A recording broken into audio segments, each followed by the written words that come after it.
แทบหยุดหายใจเมื่อได้ยินเธอนั้นบอกว่าเธอกำลังคิดออก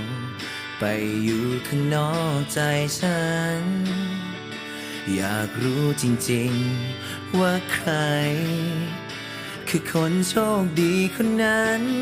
คนที่ทำให้ฉันเป็นคนโชคร้ายอย่าตามระรานขอให้จากกันด้วยดี ให้เธอกับเขาได้มีชีวิตใหม่ที่สดใส ไม่รู้จริงๆหรือเธอ ว่าเธอคือสุดใจ คนที่ฉันจะยอมให้ทุกอย่าง ให้ฉันหยุดหายใจ ฉันยังทำให้เธอ ชาตินี้ไม่ให้เจอ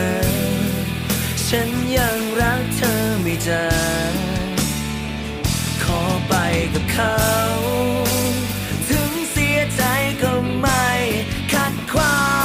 งจะอยู่กับใคร ยังไงก็เป็นคนรั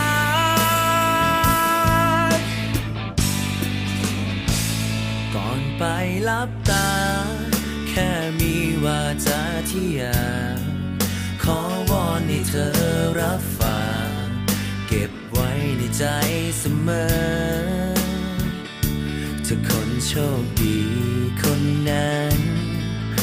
สักวันเขาไม่รักเธอกลับมานานคนรักคนนี้จะคอย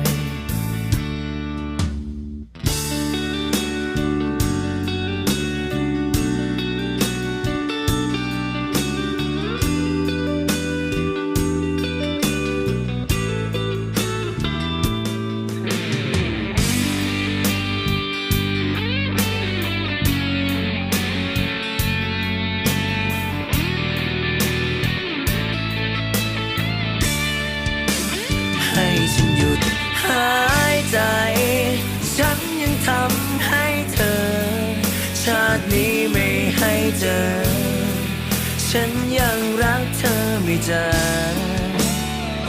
ขอไปกับเขา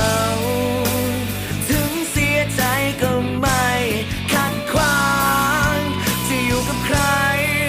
ยังไงก็เป็นคนรัก ก่อนไปลับตา แค่มีวาจาที่อยากขอวอนให้เธอรับฟังเก็บไว้ในใจเสมอเธอคนโชคดีคนนั้นสักวันเขาไม่รักเธอกลับมานานคนรักคนนี้จะคอยจะอยู่ที่ไหนจะอยู่กับใครฉันก็รักเธอ